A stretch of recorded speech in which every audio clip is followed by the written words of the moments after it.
Değerli basın mensuplarımız, il merkezimizde vatandaşlarımızın sıklıkla bizlere çeşitli mecralardan ulaşarak yakınmada bulundukları bazı konular var.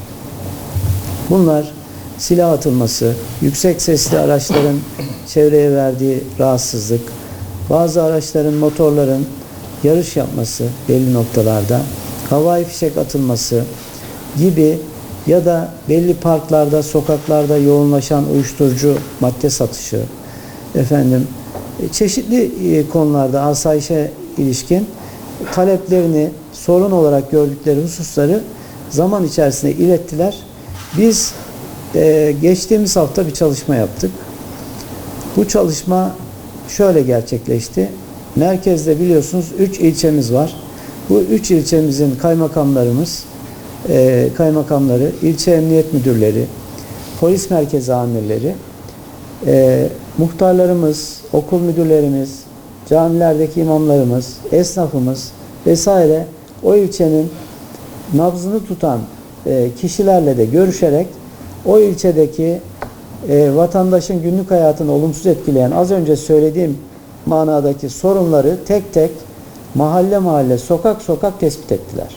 Ve bunları İl Emniyet Müdürümüz başkanlığında emniyetimizin de ilgili personelinin, rütbeli personelin bulunduğu bir toplantıyla müzakere ettik, istişare ettik.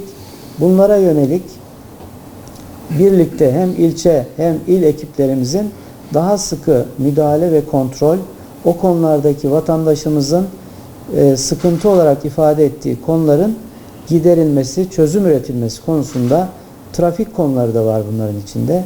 Daha etkili bir uygulama periyodunu başlatmış olacağız. Bu da önemli bir çalışmaydı. Yine buradan bir hususu da vatandaşlarımıza duyurmak istiyoruz.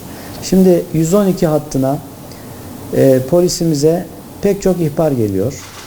Ancak bunu maalesef üzülerek söylüyorum ki ihbarların önemli bir bölümü ekibimiz intikal ettiğinde asılsız çıkıyor.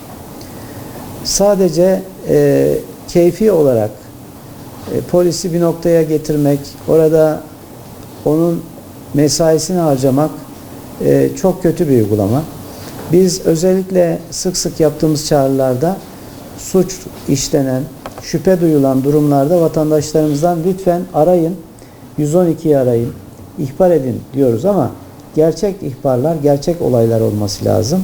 Asılsız ihbarlar polisimizi yoruyor, zaman kaybettiriyor, başka bir yerdeki olaya gitmesine de belki mani oluyor. Bu konuyu da basınımız vasıtasıyla vatandaşlarımıza duyurmak istiyoruz.